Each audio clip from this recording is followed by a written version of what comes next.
All right, guys, what's up? It's Paul Salazar with the Paul Salazar Group. We got Kyle Amakuchi here. and You got the one and only Michael Joseph. oh gosh, here we go. I'm back. And how do we find you guys on socials? You could find me at mjoseph SCC on Instagram, Twitter. Those are my two. I barely use Twitter, but Thank Instagram. you. All right, and Kyle. Kyle Amakuchi, AMICCCI. The Cooch. All right, sounds good. And you guys all know me at Paul Salazar Group. Today we have a great video. Make sure you watch until the end. We're going to talk about what is affecting the LA real estate market. Not only are we dealing with the highest interest rates in the last 22 years at 7.25%, I believe, as of yesterday. We're recording this at the end of July, but we're dealing with the end of COVID and how that's affecting the real estate market, and we're dealing with the strikes. What are the strikes? There's actually 3 strikes going on. One is actually the hotel workers strike. So the hotel workers are on strike, but then the 2 that have really taken the entire country by storm are the Writers Guild East and West strikes, along with the SAG-AFTRA strike, which is huge, and it's big news all over the world. Yeah. And before we give you a little sneak peek of what this video is going to be about, we want to just ask you to hit the subscribe button if you want to get more videos like this. Leave a comment down below if you have any questions, and we will definitely ask. Or you can obviously get in touch with us on socials or email or phone call. It's easy to find our contact information. So who did we interview? Well, we interviewed the Executive Vice President of SAG-AFTRA. Yes, we did. Thank you, Michael Joseph, for bringing him on. He's one of your good friends. So tell us a little bit more about him. So I met Ben Whitehair almost 9.5, 10 years ago. We both did this unbelievable emotional intelligence program, and I've seen him from when he first, was running for boards to join SAG to now where he is the executive vice president for the entire SAG-AFTRA union, and he has really been on the front lines of this entire movement, and I know that I learned a lot of things that I didn't even know about in this interview, and I'm really, really excited to see what all you guys think. So please. Yeah, if you're an actor or you're part of the SAG or the WGA, I'm sure you know who Ben Whitehair is. For the people who don't, please stick around. He's a wealth of information. He's a great guy, and the interview was great. It was a phenomenal interview. And so before we start the interview, let's talk a little bit about how this is affecting the real estate market, right? I'm going to be listing a property in the Hollywood Hills, and I told my clients, hey, listen, right now, we're losing a big portion of our clientele, right? Because this house is right off of Mulholland in Laurel Canyon. It's a perfect location for somebody in the entertainment industry. They're, on one side you have the studios, on the other side you have studios, right? So what are we feeling collectively right now with these strikes? Well, I think that, personally, I don't want to go too much into what I think, because honestly, since we did this interview, a lot has changed in my mind. Sure. But overall, I just think that, there's so many great parallels between the current real estate game in Los Angeles and the entertainment in LA this is what LA is known for. It's a ripple effect. LA is known for Hollywood, right? Absolutely. LA is known for all the studios, right? So let's talk about the different people that are affected by this in that specific industry. So there's directly affected, and then there's indirectly affected. Ripple effect. The ripple effect. The ripple effect is huge. It's huge. Absolutely. Yeah. And we'll get into it more, so we're not going to get into it right now. But as far as how the real estate, how I'm seeing it being affected, my buyers, my sellers who are part of this movement or part of the SAG and there's no reason why they're looking to buy or sell right now when they don't know what the future holds. So everyone who was actively going forward, they're sitting back and they're a little concerned with what's going to happen. So the market on their end has slowed up. And all I can say is, without really further ado, I'd say we jump into it, because I think that there's a lot that we could discuss after. So take a listen, take a watch, and we'll talk to you guys in a bit. All right, see ya. Bye. Super excited to have Ben Whitehair here. Thank you, Michael Joseph, for bringing him on. He is the executive vice president for SAG. Obviously, we have a lot of to talk about what's going on right now with SAG in the strike and how it's going to affect the real estate economy. So MJ, why don't you ask him our first question? I think this is going to be a really exciting interview. And thanks, Ben, for hopping on. Yeah, no, excited to be here as a dear friend of Michael Joseph, and I know that it's a crazy time, particularly in Los Angeles, but certainly across the country as it relates to the SAG-AFTRA and WGA strikes, and excited to dive in. Yeah, Appreciate you, man. Thank you. So Ben, the first question I have is, I mean, because when people think about the city of Los Angeles, they think entertainment. That's the number one thing people that don't live here think about. And so the question that I have for you is, how do you see the strike and how it's affected Los Angeles in a whole, in the economy, in the culture, and all that now? And where do you see it going in the future, in the next few months until something happens? Yeah. When we get a fair contract and we can all move forward, that's my goal for everybody. I think there's a reason people think of entertainment when they think of LA, and what I think may not be obvious to people is that anytime you have a collection of businesses or something in the economy that have a particular geographic location, the number of people and businesses that it impacts is massive. And some people may be like, oh yeah, that's obvious, but people probably don't realize the number of hotels, restaurants, coffee shops, caterers, like people who work directly on the film, but also all the other people where that is, airline industry, tourism, the number of places in the economy that the entertainment industry hits. And, I'm in Los Angeles. I'm a proud Angelino, but the same is true. Our members are on strike across the country, and, it's sometimes more illustrative to see how it impacts other industries where, like, if you look at Atlanta or New Mexico or other places where there's been a surge in production and how that impacts those economies, it's sometimes easier to suss out because LA has been the hub of entertainment for so long. It almost feels like, well, it's just all sort of baked in. And it's like, yes, but the impact on tax dollars, local economy, small businesses, housing rentals, Airbnbs, hotels, like there's just a massive impact because of the money that gets spent and what's needed to make a film. How many members do you guys have? SAG-AFTRA has roughly 160,000. Wow. members. And are those all actors, or is there like a big percentage of that in like a different part of that? Predominantly actors by far and large, but SAG-AFTRA represents singers, broadcasters. So SAG and AFTRA were two separate unions. We merged 11 years ago. But so, we represent broadcasters, singers, voiceover artists, background performers. So, a very wide stunt performers, stunt coordinators. So a very wide swath, though by and large, certainly the largest majority of our members are actors, though I would say, actors are the original gig workers, I would say. And, so, even myself as an actor, like predominantly I do film and television, but I do voiceover work. I've done, all kinds of different work as an actor. And I think that tends to be true. Actors are stringing together, they're doing a commercial, they're doing a TV episode here. Maybe they're picking up a day of background work. They're doing voiceover. But yeah, predominantly SAG-AFTRA is actors. And the 160,000 are members who paid up. Again, it may not be obvious, but there are then hundreds of thousands, ostensibly millions of other people in LA who are also actors who are maybe must join the, future members, haven't joined the union yet, but are still actors and very much impacted by the union. And, they may work, you might be a non-union member who gets hired to do a day and you haven't joined the union yet, and you're still impacted by the union. Sure. Now, just a quick question. I know we're sitting here at the strike. Getting to this point, there's going to be a lot of people that are watching this. Like, we're kind of part of it in a secondary option. We're seeing it, watching from a third party. What is actually going on right now, and where do we stand with it? Yeah, so the simple way that I would boil it down is that you have SAG-AFTRA, which negotiates contracts with our employers.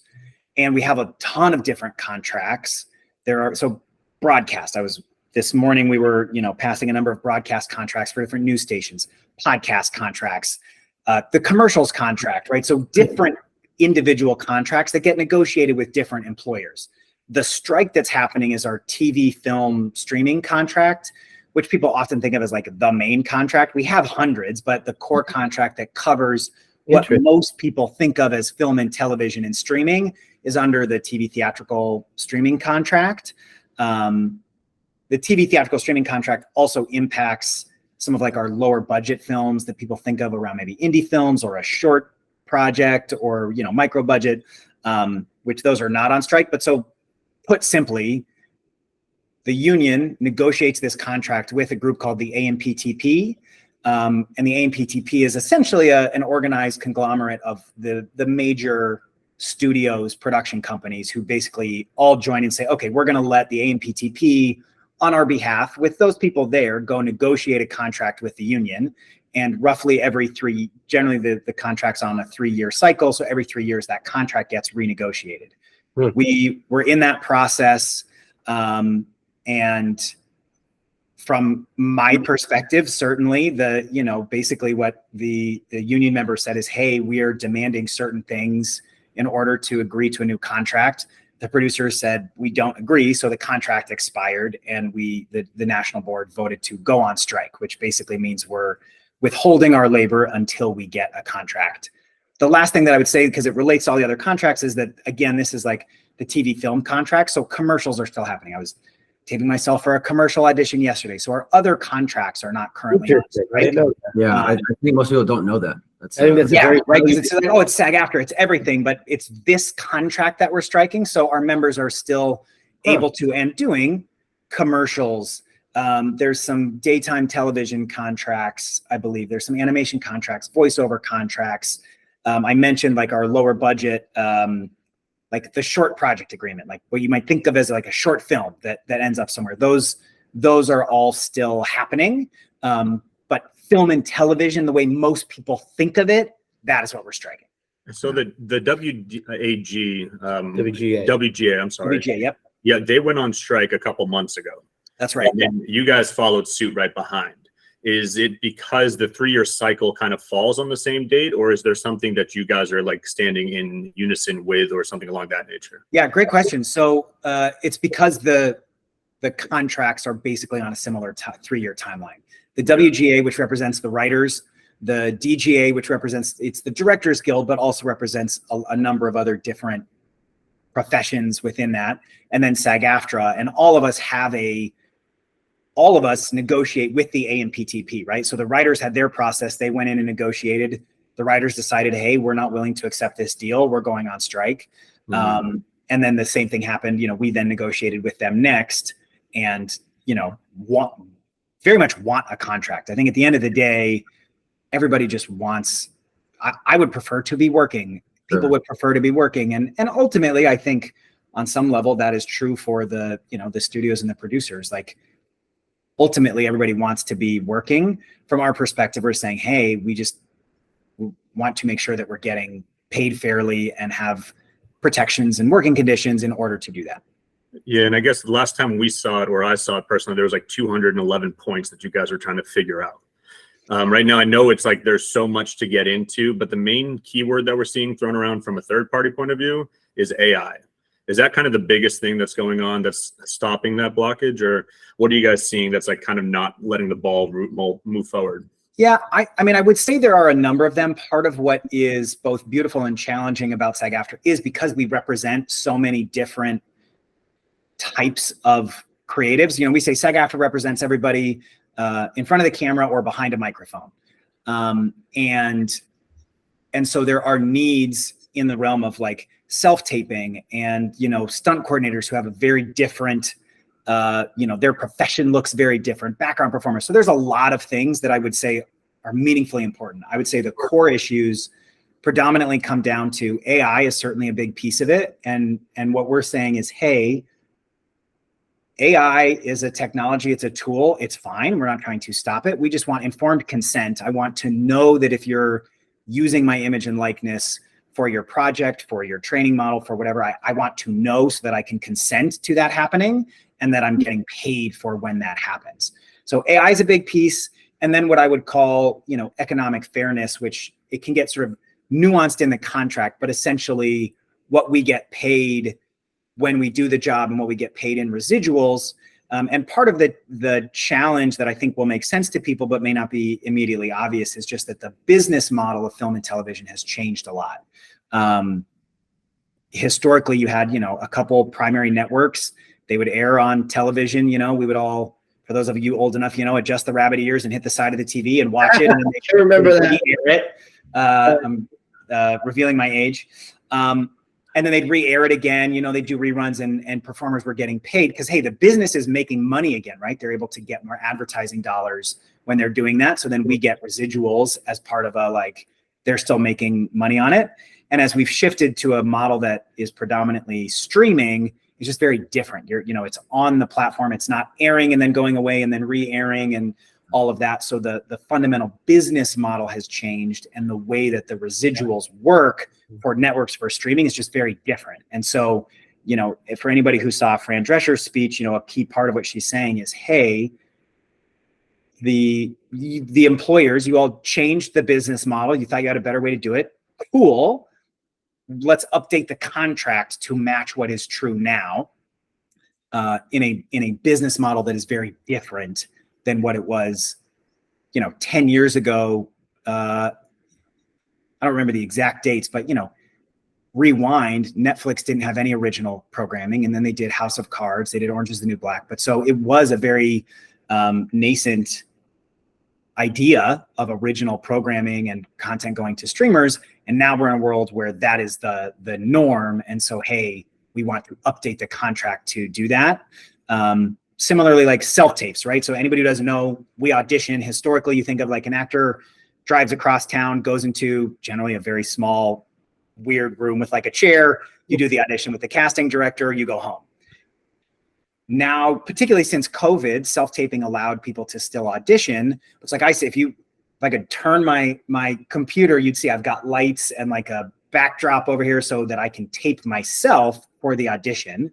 And there's pros and cons to that. But part of, when you talk about all the different issues, we're saying, hey, the business model's changed. We're self-taping way more now. And we just want some protections. We're not even saying, hey, no more self-tapes allowed. But, it's a technological challenge, particularly for senior performers or performers with disabilities. There's challenges that we're saying, hey, let's accommodate for those. Yeah, and that all makes sense. So let's tie this into real estate, because obviously we're bringing you in for this topic. Obviously, it's affecting our industry, which is real estate. I'm listing a house in the Hollywood Hills in the next few weeks, and I told my clients, I listen, a lot of our clientele, they're on strike right now. Do you want to wait? Do you want to list it now? So what are your thoughts on how it's going to affect the real estate market? My experience, and I would not consider myself per se a real estate expert, but from what I've seen, as this works in the economy, real estate can be it's a little bit of a lagging indicator sometimes, what's happening, right? So the immediate changes may not be as pronounced, although much of the town shut down or began to shut down when the writers went on strike almost 3 months ago. So that is happening, and I think what we've seen, particularly in the Los Angeles real estate market, middle class performers, workers are seeing less and less money. You see with, inflation, and for people who aren't sure, the vast majority of SAG-AFTRA members are middle class, working class performers. The vast majority of our members don't qualify for the union health insurance, which requires roughly $26,500 a year to qualify for health insurance. And most of our members don't qualify for that, right? But so extrapolating that out, I think part of what happens is when you have, a compression on the middle class, that's happening in our industry and across, the impacts on real estate and what people can do, people needing to have more roommates, people moving to different parts of, the city, or moving further out from the city center. I think we've seen that shift with COVID. For me as an actor, that's true. I don't need to be as close to LA to still do my job, because a lot of the things I get are self-tapes.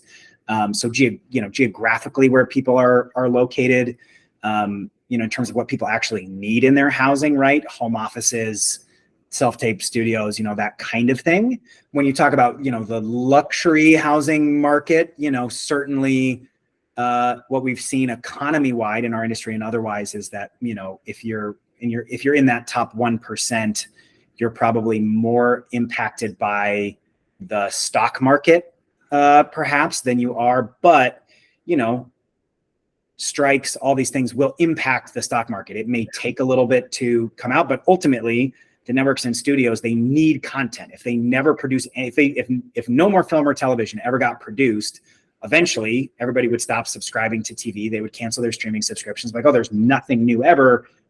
Why would I stay subscribed? I've seen it all. People feel that way now, right? Even with all the content, like, I've seen everything. There's nothing new. So consumers want that. So that is ultimately, I think, impacting and will continue to impact the stock. So Ben, off of that though, my thing is, like, as you said, there's a smaller percentage of people that could even qualify for the health insurance within SAG. So my question is, like, you guys have so many members right now that my thing is, I mean, obviously there's a lot of people that don't even qualify and would never think about, in Los Angeles especially, of buying a home right now, but they're renting. Or there's the people that are the middle class that were able to buy, and now they're like, oh my God, I have to pay, the first of the month is coming up and I have to pay my mortgage. I have to pay my rent. Yep. And that's the thing, like, that I've been hearing from clients that are actors that are like, right now I'm worried because, I can't, I don't know what's coming up. I can't purchase a new house because, there's times that I don't work for months on end as an actor. That's part of being an actor. But at the same time, I mean, when it's shut down, not only is it affecting, as you said, SAG members or the Writers Guild members, but anybody who's a makeup artist, anybody who does anything on a set, even if production you're workers, props, costumes. Yes. Everybody's affected, and there's a lot of people, and I see that as the way that people are being affected in the real estate market, because are they going to be able to pay their bills? Yeah, it's look, we've repeatedly said a strike is a last resort because of what you're saying. There's very real pain and damage, and I speak certainly for myself, but I can say for the negotiating committee, all the members that have been making these decisions. They didn't take it lightly. It's a very serious thing, and that people are at risk of very serious impact. And what I would say is 98% of the vote for the strike authorization from the members was, yes, we are willing to go on strike, which should tell you, hey, I'm willing to bear the risk of not being able to pay my rent, of not being able to pay my mortgage, of not having work. Like, I'm worried about feeding my family, and I'm willing to do it. That's how much it matters. And so if you're like, it's, a bunch of rich actors trying to get more money, I think that would tell you, like, it's very much not the case. I would say certainly, to any fellow SAG-AFTRA members, the other contracts, you can still work, commercials, all of that. So, hopefully that type of work is also, I know for myself, there's some, work that we're not striking that I'm able to do that helps me pay the bills. And the SAG-AFTRA Foundation, the Entertainment Community Fund are both, resources where members can go to if they're in a, time of financial hardship. That was true during COVID. The foundation supported tons of members who were experiencing, meaningful financial impact. So, those are resources that I would certainly point people to. And, if anybody says, how can I support? How do we, do that? You can certainly, anybody who's able to donate to those organizations, certainly, it will have a meaningful impact. And I honestly, I never heard of that before. So can you repeat the names of those so that we can link it down below? Yeah, the SAG-AFTRA Foundation, SAG-AFTRA.Foundation, and the Entertainment Community Fund. It used to be called the Actors Fund. They rebranded in the last year. Fund, so they rebranded. It's now the Entertainment Community Fund, and so they have resources. And there's a number of organizations that support, the writers, Teamsters. There's a number of other funds out there. The Rock just had a 7-figure donation. Yeah, I saw that foundation. But I think that is. It just highlights the point of the very real impact that this has, and that this, that is particularly felt by the middle class. But I think what I would say is, at the end of the day, that ultimately impacts all of us. Even if you're in a situation where you're like, fortunate enough to have, plenty of money, that it's not impacting you now, eventually that happens. And I would say, if you take a long view of history, over the last 40 years, particularly, we've seen the wage compression of the middle class. Again, we're seeing it in entertainment. That's why we're on strike. But, Amazon workers are organizing, Starbucks workers, middle class people are saying, hey, enough is enough. Like I'm playing by the rules. I'm doing my job. And these companies are making, some would say, obscene amounts of money. And look, ultimately, I want us all to succeed together. When the company does well, we want to do well. Like that is, hey, great. I have no problem with people, individuals, companies making lots of money. Let's just distribute it in a way that is rewarding the people who are making it possible for the company to succeed. And that over time, that does reach everybody. You may not be impacted immediately, but if you can look up, I don't have good numbers off the top of my head, but the predictions around the billions of dollars that these strikes have an impact on the economy. Wow. It's again, smarter economists, you could, I'm sure anybody can Google it, but the predictions on the truly millions and then billions of dollars of impact on, particularly you look at Los Angeles, New York, some of these production hubs, but including in other places all across the country and even across the world. Yeah, we were actually talking about this earlier today. It's like if there's 10% less sales in LA because of this strike or of these two strikes, just like if you look at just one transaction, there's real estate agents involved that get paid, title, escrow, movers. Yeah. So many different industries that are involved in each transaction. If there's 5 or 10% less transactions, that's a lot of money being left on the table that is no longer in everybody's pockets. Yeah, it's like reminds me off of that right now where we are with interest rates. Yeah. Right now interest rates are through the roof, and we have our clients saying, do I buy now? Do I sell now? What do I do when these interest rates are so high? And it's just like with that, it's like that affects our business in such a way that ripples down to so many other people because of that interest rate. So, I mean, I see a correlation there. Yeah. And real estate's a good example of so many different people, businesses being impacted by a single transaction, right? It's easy to think of like the real estate agent or whatever, but then you think about, oh yeah, all of the plumbers and construction workers and the people who are impacted by the remodel and the inspectors and, on and on down the line that, the impacts of real estate have ripple effects all across, an area, and similar with, the entertainment industry having a huge impact that then ripples down, right? So now if you have fewer people buying homes and there's fewer of these transactions happening, all of the people who are then impacted by that. And so I have deep empathy for everybody's individual situation where you go like, oh my gosh, like it really is your family, the food on the table, your rent payment, your mortgage, like deep empathy for that. And it's why I'm a believer very much in the collective, that like we're all on this crazy planet together, and it's not always immediately obvious, but that like the collective decisions we make have a massive impact, and that, the number of people who are impacted by these decisions make a really big difference. Yeah.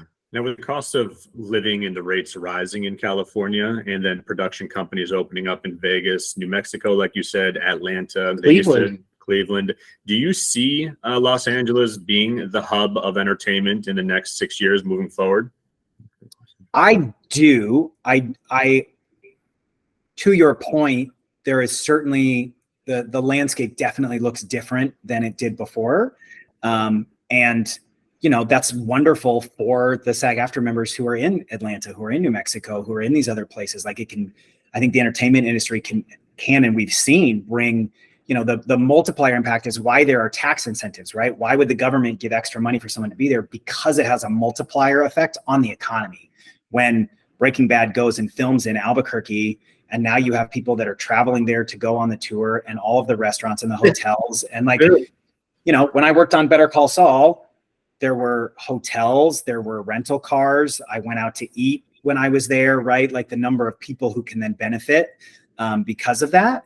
But so, and the collection of actors, a lot, I would say the majority still live in LA and are then traveled to these other places, which is one of the things that we're fighting for in this negotiation, is to say, hey, if I live in Los Angeles and I am paying rent and I have my family here and my kids are in school here, and you cast me in a show that films in Atlanta, it is a bit of a farce to say, hey, we'll give you money and then you can just move to Atlanta for this job.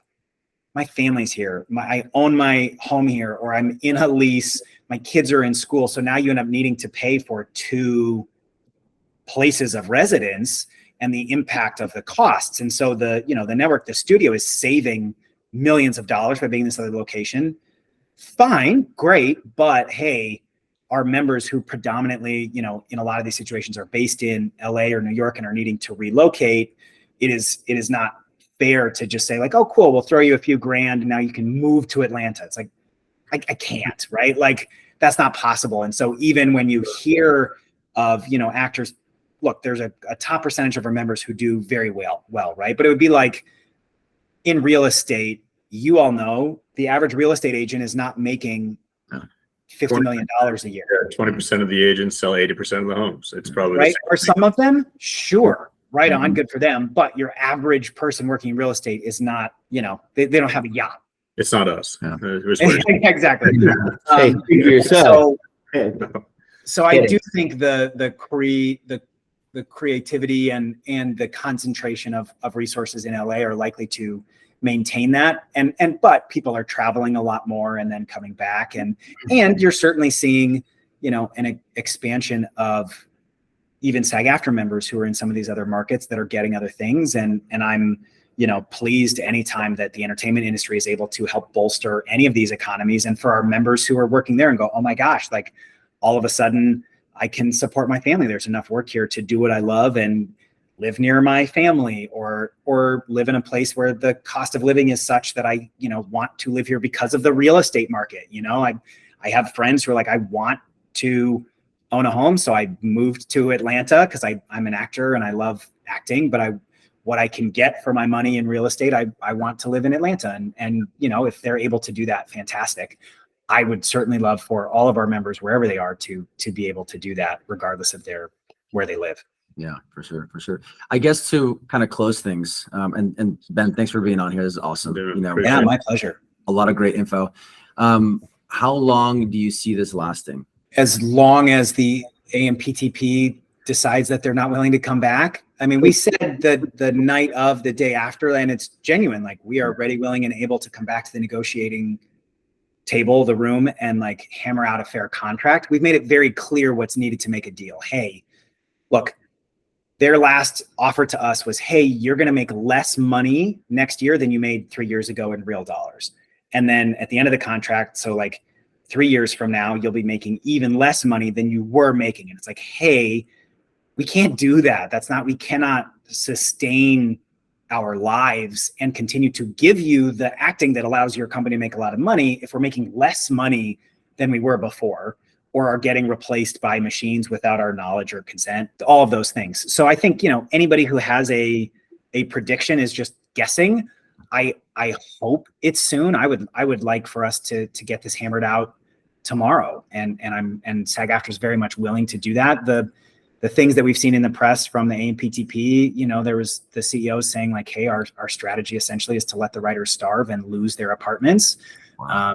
And so, I think these corporations are underestimating the resolve of actors and writers. You don't get into a creative profession because it's a reasonable, safe bet.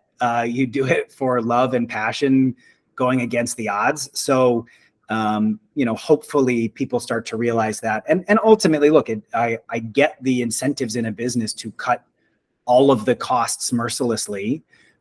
My belief, both as an entrepreneur and as a person, and what I see the data bearing is that, the more that you support the people in your business who can make a living wage, feel protected, have, good working conditions, the better the business will do. So that's my optimism, is that we all collectively start to realize like, hey, it makes sense. If you go to work every day and you feel like you're making a fair wage and you're being treated well at work, you're going to do better work. If you show up to the real estate office and, your boss is taking all of the commission and you did 90% of the work, and they're treating you poorly, and they're saying like, hey, all this work you do is great, but it only goes to, those of us at the top of the firm. And like, that's great that you're doing it, but like eventually you're like, you'll stop doing it, and you're certainly going to be less motivated to pick up the phone and hustle and try to make a great deal and keep people happy and make a decision that long-term they go, oh my God, this is my team. I want to work with these people for every home I ever buy or sell. Like, these are my people.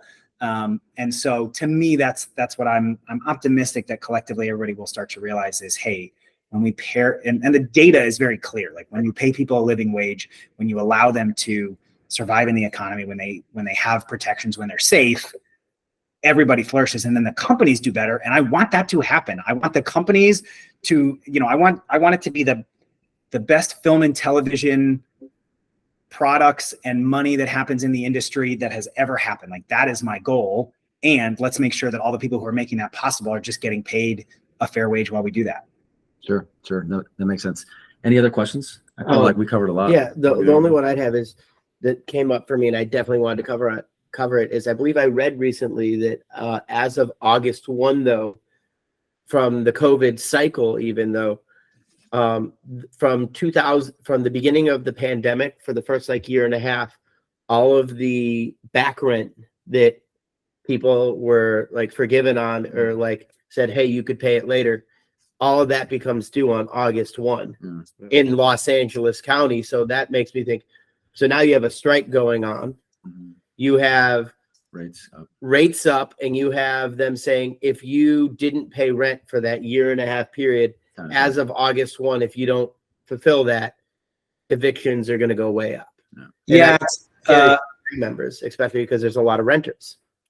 Yeah, it's for tenants basically have until August 1st to repay any of the debts that they incurred from basically March 1st, 2020 through September 1st, 2021. And then there's a later date for sort of rent after that. But yeah, no, I mean, I think, look, all of these things have a very real impact on people. And I think apropos, I think that's at its best what art and entertainment does, is remind us that it's human beings who are impacted by all these things and the decisions, and it's a human being behind, the whatever it is. And so I think, these decisions that we're making collectively as a society, I do think it's a pivotal moment for us to decide, hey, how do we as a collective society want to move forward? Are we okay with the structure that has been allowing the biggest businesses and the most wealthy to continue to do that in a way that is not also bringing everybody else up?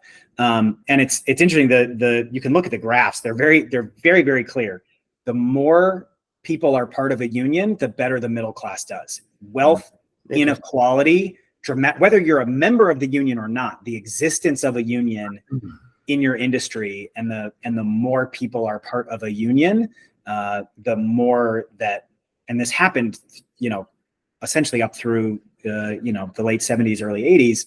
We had 35% of people were in union jobs, and as the rich got richer, so did the middle class. That was all marching in lockstep. And then since then, that gap has dramatically gone down, and it's deeply correlated. I'm not necessarily saying caused by, but deeply correlated with union membership. And I think that's why you see, the Gen Z and Gen Alpha, the highest percentages of pro-union sentiment, because people are going, hey, the way you all were doing it is not working for us. I went, kids that are graduating college now and are like, everybody told me, go get a college degree, work hard, get a good job. You'll be able to have a family and buy a house. And they're going, that's not true. This isn't happening. So how do we create that? Because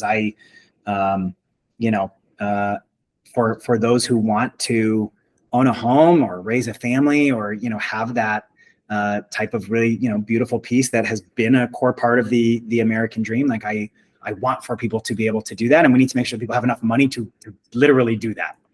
Yeah, makes well, sense. thank you. I just want to say before I let you guys say thank you so much. I mean, seriously, there's so much that I feel like as an Angelino that I thought I knew about what was happening with the strike and just in general with the industry. And, there's so much that over this last half hour or so that I was able to learn. So, I mean, truly, I've known you for 10 years now, but, I love you and thank you. And the final question I have for you is, if you had to pick one quote from the movie Airplane that's your favorite, what would it be? Love it. It's a real Sophie's choice. I mean, look, the "Don't Call Me Shirley" is always a good one, but you know, look, I think really this comes back to you, Michael Joseph, and I just want to tell you good luck. We're all counting on you. I appreciate I that. love it. Well, thank you guys. It was a pleasure to be here. Anything for a friend. Happy to be here as a friend of yours, Michael Joseph, and share just a bit about what's happening. And I appreciate people taking the time to get a better sense of what's going on, because whether you realize it or not, it's impacting you. And hopefully at the end of this, we'll all be better off, and that, you know, it will allow the entertainment industry, real estate, all of that to come back even stronger in a way where everybody's getting to take part. For sure. Awesome. Thanks, Ben. Thanks, gentlemen. Thank you, Bye for now. Bye. Got it. And All right. Well, man, I am pumped about that interview. Great. That was great. so Yeah. good. you see what we were talking about now. Unbelievable. Yeah. Thank you. No, Thank I you so mean, much, man. honestly, Appreciate I learned just as much from that Yeah. as I hope everybody Yeah. that watched or listened did as well. Yeah, for sure. Yeah. So, what are our key takeaways? I mean, I'll start. Please. You know, for me is like I had no idea this union. Well, first of all, it's a massive union. 180,000 people are part of this. 160,000. 160,000. Yeah. That's Wow. a ton of people, right? That's a lot. I didn't understand. You know, when you think of the SAG-AFTRA, right? You think of it's like this strike is for everybody, all the 160,000. Yeah. It's only for one contract, and they have multiple contracts. I had no idea they had multiple contracts. But this is the main contract. This is the main contract, right? It's TV, it's streaming, and it's major movie production companies. Yeah. Right. And their contract what's it was called again? AMPTP. So that's the Alliance of Motion Picture and Television Producers. Yeah. That's a mouthful. It's a mouthful. Good job. Yeah.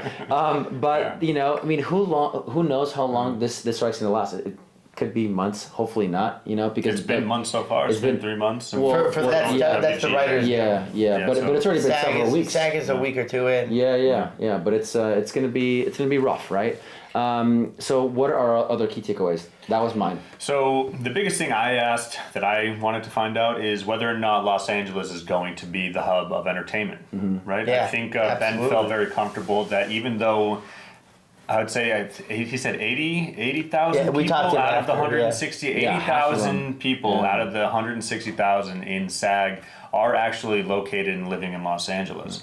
It's a So lot of even with people. the cost of inflation, the cost of living, and then everything that's going on, he still feels certain that Los Angeles is still going to remain the hub after all of this. Yeah, that's good news. It's huge news. You know, Ah. and because you know, like, what if the entertainment industry started to expand Migrate in somewhere else. Atlanta or in these other places, right? Because New Orleans, yeah. because the cost of living in those cities is much less than it is here in Los Angeles, right? Absolutely. You know, a lot of these. Will the landscape look differently after this? I think Probably. so. I Yeah. still think I can't speak on it too much because I don't know 100% of what's going to go on, but I still think LA is going to be the hub. But I think the landscape is going to change where other cities are going to It change has a little to. bit more so. It has- I think it has to. It has to. Yeah. It's got to kick up. Yeah. But people come to LA because the movie stars are here, because they live here. I thought it was because you're here. Well, I am a movie star. I'm on strike, baby. This is why I'm doing real estate. You didn't realize that? Okay, little buddy. No, but What's your I'd key say takeaway? my big takeaway is I really thought it was interesting how he talked about the parallels between, you know, the entertainment industry and what's happening with the strike and even the current real estate market and just the overall landscape of it. How, you know, when you look at a movie or if you're looking at television, if you're looking at streaming, how when there's nothing in production, it's not just the SAG-AFTRA members, it's not just the Writers Guild members, it's the makeup artists, it's the janitorial services, it's everybody. The hotels. It's the Everybody. hotels, it's the restaurants, Musical it's the effects. caterers, it's Yeah. everything, and it affects so much. Yeah. And just the parallel from like when we have high interest rates in real estate right now, and the market's a bit slower, where now you have the construction workers that are hurting, you have the interior designers that are hurting, you have all of these, you have the landscapers, the gardeners, you have There's it's just hundreds and hundreds of different types of small little micro industries. Cosmos, yeah. And I think are that affected by this. Yeah. It's just so interesting because, it's amazing how one event or circumstance, shall we say, really has a ripple effect in both of these industries now. But you can tell Ben is very empathetic. I mean, he knows how this strike is affecting a lot of people. He knows that this is a big decision, and it's going to affect a lot of people. And he said that in unison, people are like, "No, we stand for this. We want to fight for this." And that's it's a cause. Yeah, insane because the other thing that he said that really blew my mind is out of those, he said that a vast majority of their SAG-AFTRA members don't even qualify for health insurance. I know. And all they have to do is have approximately $26,000 a year to qualify. And he was like, even if the number is $26,000 on the dot, if they make $25,999.99 and they're 1 cent off for that year, they lose their health benefits. Yeah. So I mean, I guess and on the other side of that, the ones that are not affected by the strike are the top 1%. Yeah. But that's how it is in every industry. Absolutely. Right? Yeah. Like in a big real estate market crash, the top 1% of real estate agents are that's when they buy. Affected. That's when they buy. They're buying. They're doing other things. They're short selling. They're doing other types of real estate transactions. Absolutely. Right. But I think that pretty much covers. This will be our longest YouTube video. So thanks for watching. If you're still here, thank you. Yes, Appreciate you. And most of all, please comment below because we're really interested, and I know Ben is very interested, and he'll be reading the comments as well. Let us know your thoughts on this because it really is a huge topic that's affecting all of us right now.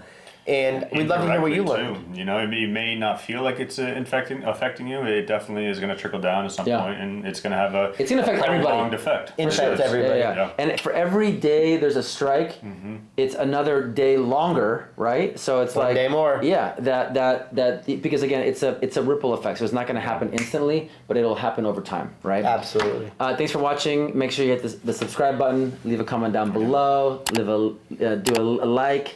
We'll leave a link down below to the fund that supports the people on strike. I think it's great.